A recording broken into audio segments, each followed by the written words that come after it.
사람들이 북적이는 재개발 설명회 한가운데 휠체어에 앉은 어머니가 떨리는 손으로 낡은 붉은색 노트를 펼쳤다. 카메라 플래시가 번쩍이는 순간 어머니의 흐릿한 눈동자가 갑자기 맑아지더니 또렷한 목소리가 흘러나왔다. 내가 잃은 건 기억이었지 진실이 아니야. 이 아이는 내 아들이고 이 도시가 훔쳐간 건 우리의 삶이야.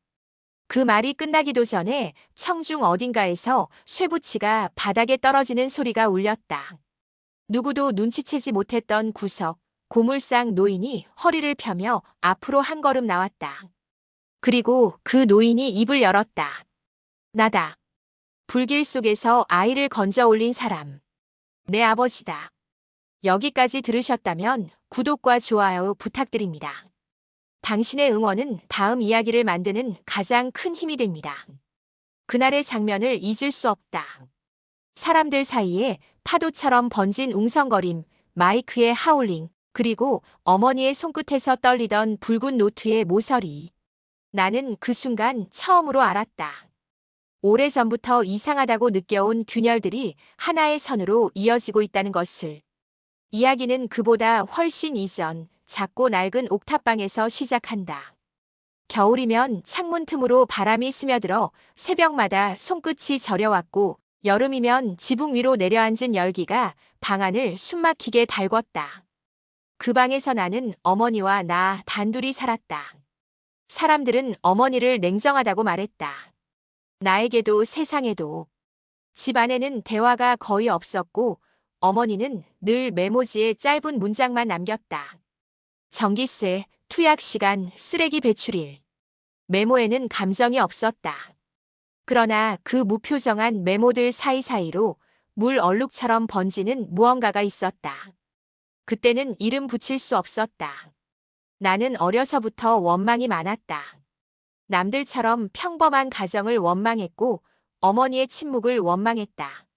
나보다 2살 많은 형은 어머니 곁을 떠나 아버지와 함께 살았다. 사람들은 형이 친아들이고 나는 어머니가 데려다 키운 조카라 했다. 동네의 억측은 쉽게 표정을 바꾸지 않았다. 나는 그 억측을 믿었다. 믿을 수밖에 없었다. 나를 향해 열리지 않는 어머니의 표정이 그 믿음의 증거처럼 보였으니까. 하지만 어머니는 늘 같은 말을 했다. 남들이 뭐라 해도 너는 너다. 내가 흔들리지 않으면 그게 곧 진실이다. 그 말이 이상하게 가슴을 건드리곤 했다. 진실을 말하는 사람의 눈빛 같기도 했고 거짓말을 믿게 만드는 사람의 눈빛 같기도 했다. 어느 쪽인지 나는 오랫동안 알지 못했다. 어머니가 기억을 잃기 시작한 건 봄이었다. 처음엔 익숙한 길을 돌아오는데 시간이 오래 걸렸다. 하루는 배달 상자에 이름을 틀리게 적었다. 장우를 장수라고, 장우를 장미라고. 그때도 나는 그저 피곤해서 그런 줄 알았다. 그러나 여름이 되자 어머니는 아침에 식탁 위에 놓인 국을 보고도 누가 끓였냐고 물었다. 내가 끓였다고 하면 어머니는 고개를 갸웃거리며 웃었다. 웃음은 선했고 슬펐다. 나는 그때 처음으로 어머니를 원망하지 않고도 깊이 불안해졌다. 동네 보건소에서 검사를 받았을 때 의사는 말끝을 조심스레 말아 올렸다. 아주 초기 같다고, 약으로 속도를 늦출 수 있다고, 가족의 돌봄이 중요하다고. 그날 집으로 돌아오는 길 어머니는 버스 창밖만 바라봤다. 어머니의 눈동자에 지나가는 풍경이 한 겹씩 겹쳤다. 기억이 사라지는 건 죄가 아니야. 죄는 사라지기를 바라는 사람의 쪽에 있지. 어머니가 내리지도 않은 도로명 주소를 중얼거릴 때 나는 그 말의 의미를 알지 못했다. 나는 낮에는 현장 사무실에서, 밤에는 택배 상하차장에서 일했다. 하루가 길었고 몸은 늘 무거웠다. 하지만 어머니의 기억을 붙잡아둘 수 있다면 뭐든 했다. 사진을 벽에 붙여놓고 옛 동네를 같이 걸었다. 어머니는 종종 나를 형의 이름으로 불렀다. 그럴 때마다 나는 웃었다. 대답했다. 괜찮다고, 오늘은 내가 형을 대신할 수 있다고. 그러나 어느 날 어머니는 처음 보는 이름을 불렀다. 해월. 나는 그 이름을 그날 밤까지 잊지 못했다. 이름의 방향을 따라가듯 사건은 갑자기 모양을 바꾸었다. 주말이었고 나는 어머니를 재활센터에 모셔다 드렸다. 센터의 간병인 누나가 내게 말했다. 어머니가 밤마다 같은 꿈을 꾸는 것 같다고. 꿈에서 불길이 일고 아이가 울고 누군가 문을 두드린다고. 간병인 누나는 꿈 내용을 적어둔 어머니의 메모를 내게 건넸다. 해월여 인숙, 손전등, 빨간 스웨터, 노트. 가슴 어딘가가 쿵 하고 떨어졌다. 해월여 인숙이라는 말은 처음 들었다. 하지만 빨간 스웨터는 너무 선명했다. 내 어린 시절 사진 속 나는 늘 같은 빨간 스웨터를 입고 있었다. 번갈아 꿰맨 흔적이 선명한 어머니의 바느질 자국이 고스란히 남은 스웨터.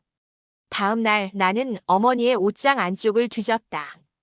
옷장 벽지 한 켠이 미세하게 들떠 있었다. 칼끝으로 벽지를 살짝 젖히자 그 틈 사이로 작은 금속의 반짝임이 보였다. 열쇠였다.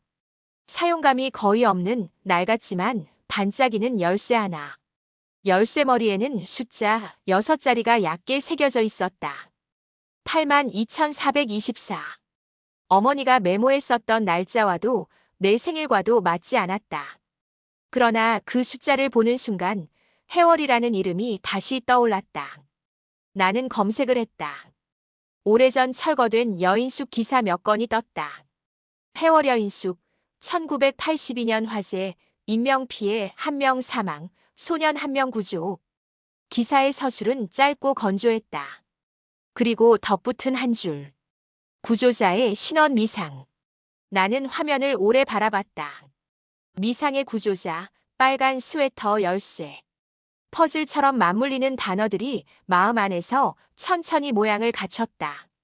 열쇠는 해월시장에서 쓰던 공용 보관함 열쇠였다. 앙상한 금속함이 여러 줄 지어 있던 그 보관함은 지금도 역 구석에 남아 있었다. 관리인은 나를 한참 훑어보더니 서류를 뒤적였다. 82,424빈번이 연장되었다는 기록, 그리고 마지막 사용자의 이름이 어머니의 옛 이름과 일치했다. 관리인은 열쇠를 비틀어 6번째 칸을 열어주었다. 안에는 낡은 물건들이 수북했다.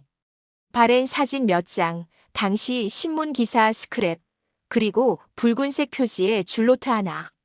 표지에는 아무것도 적혀 있지 않았다. 내 손이 그 노트의 첫 페이지를 펼쳤을 때 시간은 갑자기 납처럼 무거워졌다. 어머니의 글씨였다. 작은 하지만 단단한 글씨. 첫 문장은 이렇게 시작했다. 장우야, 혹시 이 노트를 찾았니? 그렇다면 나는 너에게서 멀어졌겠지. 내 기억이 먼저 떠났는지, 내 몸이 먼저 떠났는지는 중요하지 않아.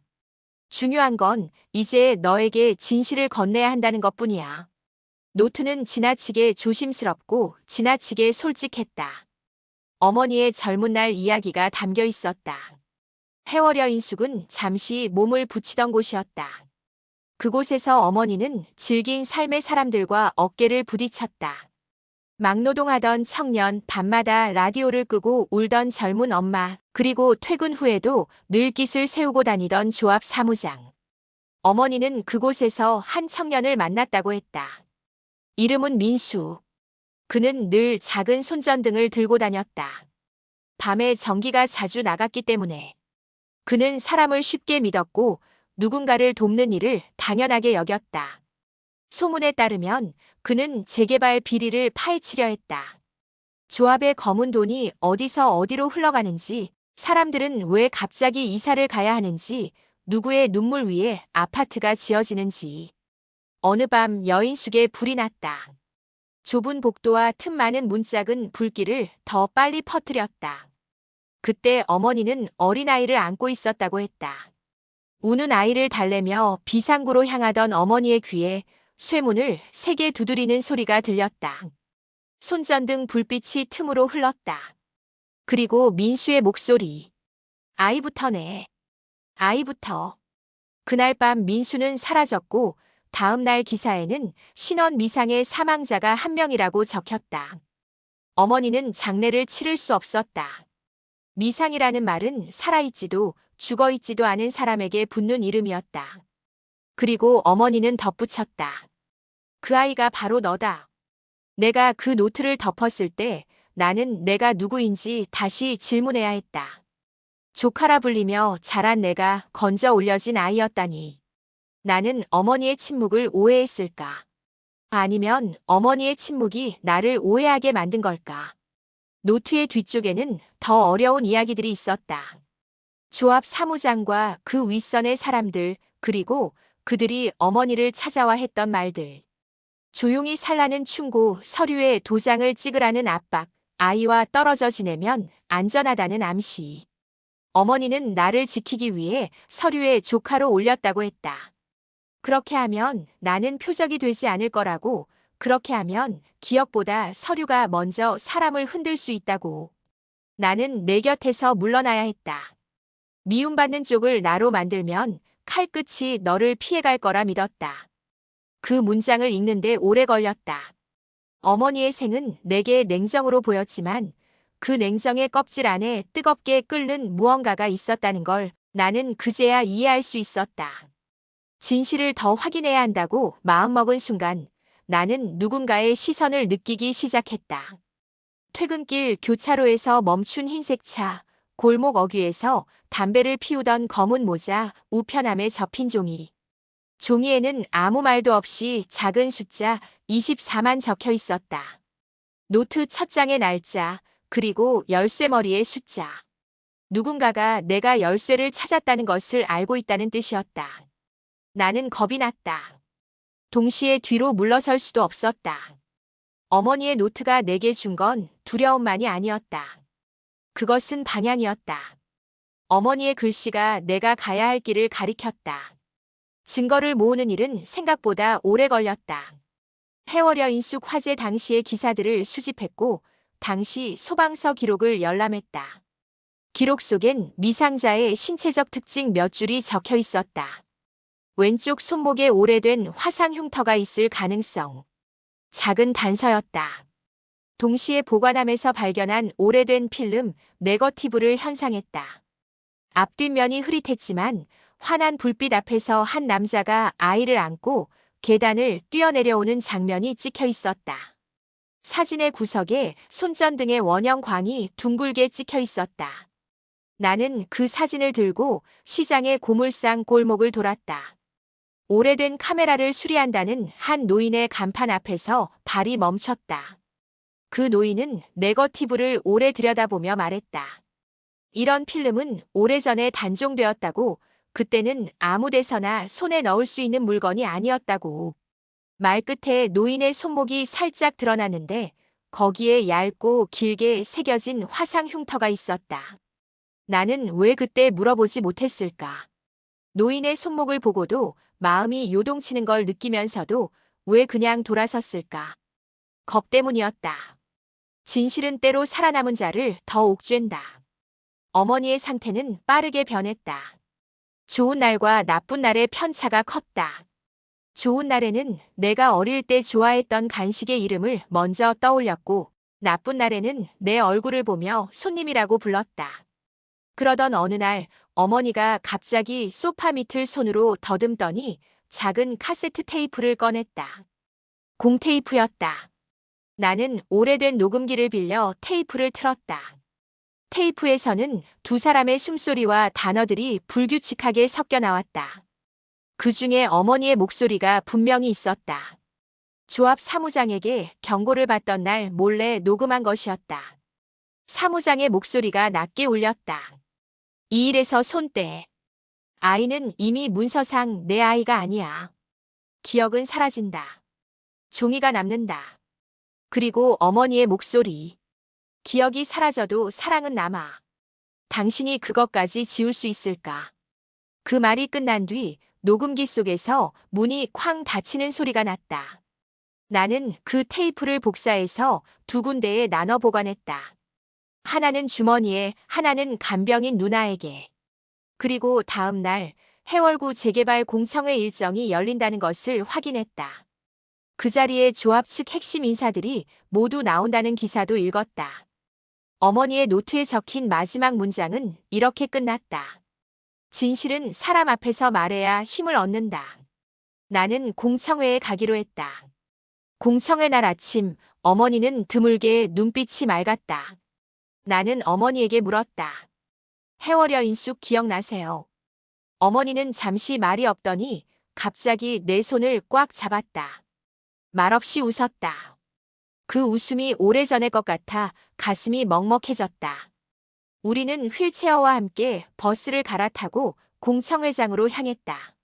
사람들로 북적이는 강당, 무대 위에 빛나는 현수막, 마이크 앞에서 애써 웃는 조합장. 그 순간 나는 한 가지 사실을 깨달았다. 여기에서 모든 걸 끝내려면 내 목소리만으로는 부족하다는 것을. 어머니의 노트, 테이프, 사진. 이 모든 것들이 한 사람의 증언을 기다리고 있었다. 사람들이 기조연설에 박수를 치는 사이 나는 조심스럽게 손을 들었다. 질의응답 시간이 돌아오기도 전이었다.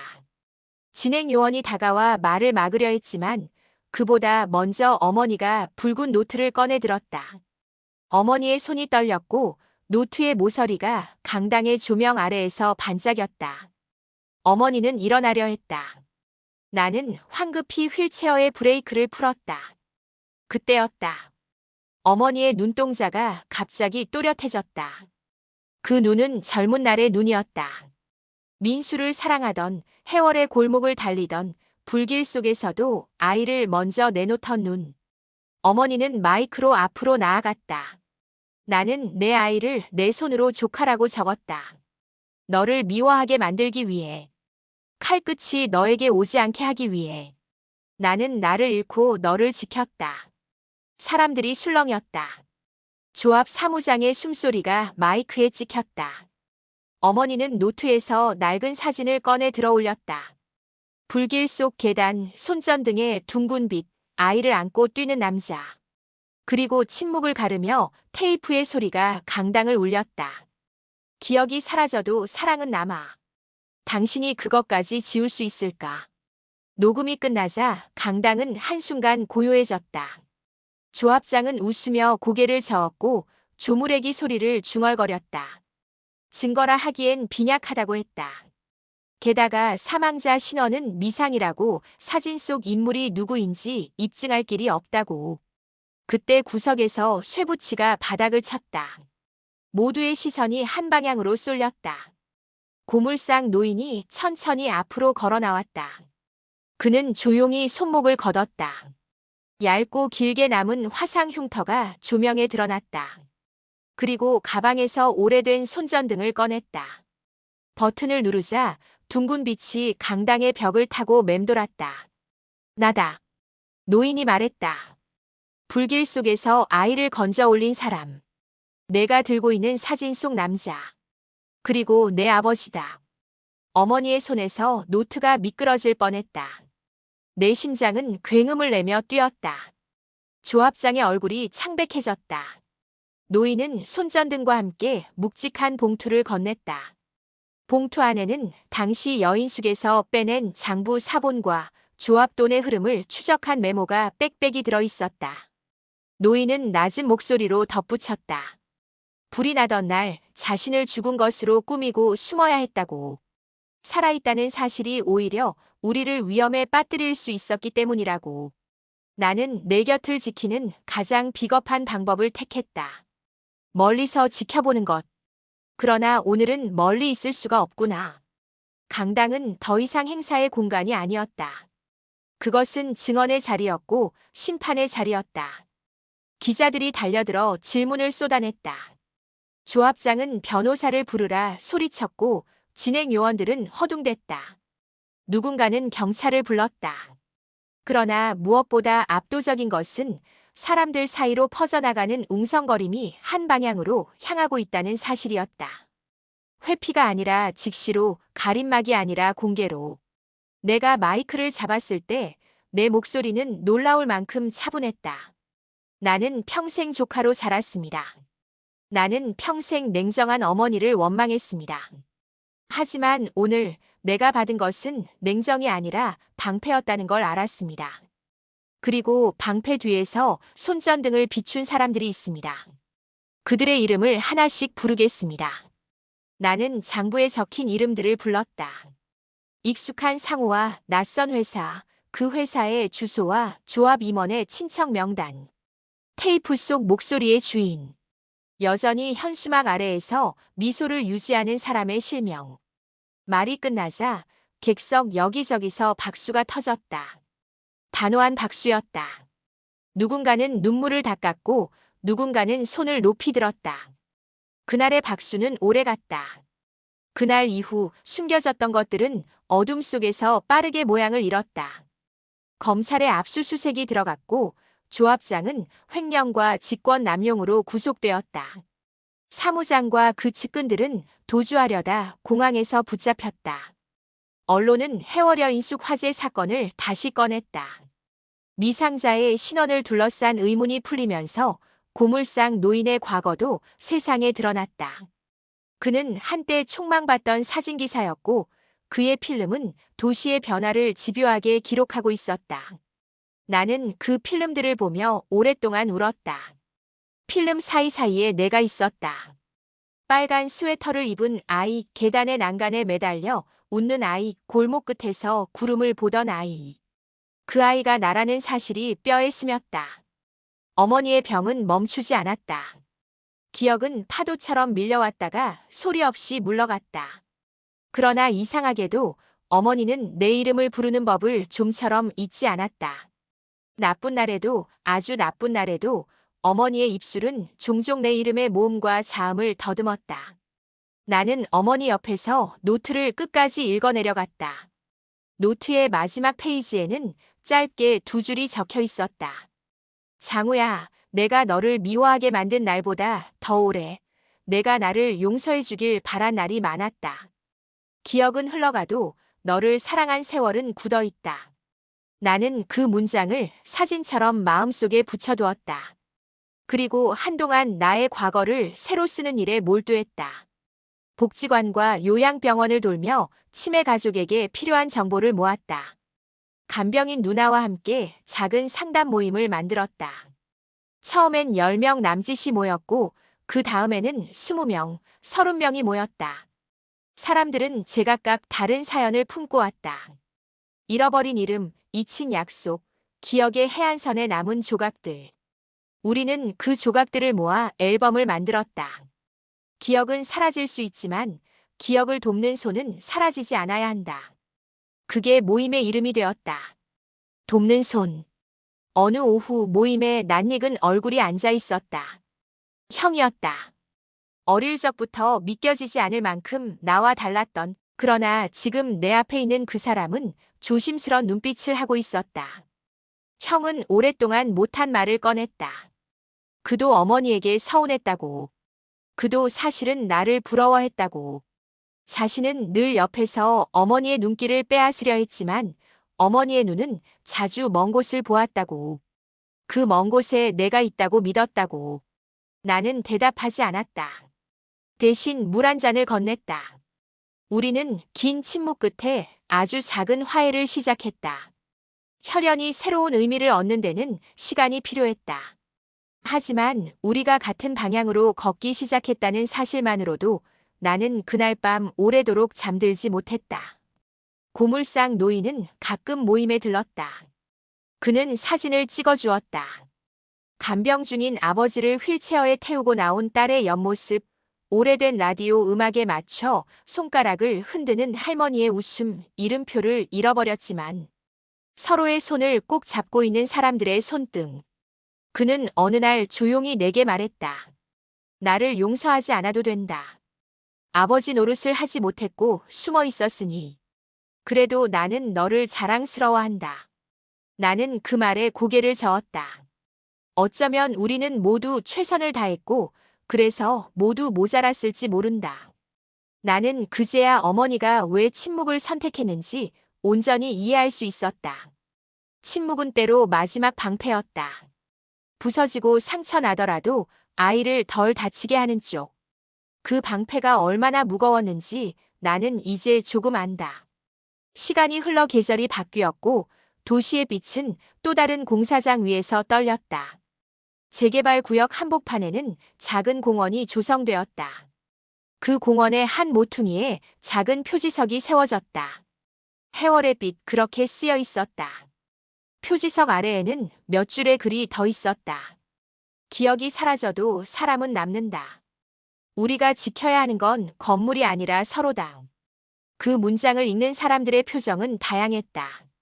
어떤 이는 눈물을 닦았고 어떤 이는 사진을 찍었다.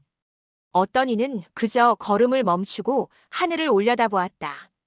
어머니는 그 공원에서 자주 햇살을 쬐었다. 좋은 날이면 어머니는 붉은 노트를 무릎에 얹고 손가락으로 종이의 결을 쓸어내렸다. 글씨 대신 손길이 남았다. 나는 그 손길을 따라 내 삶의 문장을 새로 썼다. 나는 내 이름이 가진 뜻을 비로소 이해했다. 길장, 도울 길 위에서 돕는 사람. 어머니가 내게 남긴 것은 혈통의 비밀이 아니었다. 그것은 방향과 태도였다. 진실 앞에서 도망치지 않는 태도, 누군가의 기억을 붙잡아주는 방향. 나는 이제 안다. 사랑은 기억의 반대편에 서 있지 않다. 사랑은 기억을 건너오고 때로는 기억이 없는 곳에서도 자란다. 이야기의 끝은 언제나 새 시작의 다른 이름이다. 나는 모임을 비영리단체로 등록했다. 지역병원과 연계해서 간병인 교육 프로그램을 열었고 법률구조공단과 협약을 맺어 요양과 상속, 의료 서류를 돕는 무료 상담을 시작했다. 복잡한 절차의 병문에 작은 창을 냈다. 누구든 손만 뻗으면 닿을 수 있는 높이. 어느 날 모임의 게시판에 짧은 쪽지가 붙었다. 내 이름을 잊는 날에도 당신을 생각하는 마음만은 잊지 않겠습니다. 서툰 글씨였다. 그러나 그 글씨는 오랫동안 내 마음에 남았다. 나는 그 글씨를 꾹꾹 눌러 읽었고 그러고는 천천히 눈을 감았다. 어머니의 손이 내 머리칼을 쓸어내리던 감촉이 멀리서 다가왔다. 그리고 결국 마지막 한 문장을 나는 이 이야기의 끝에 새긴다.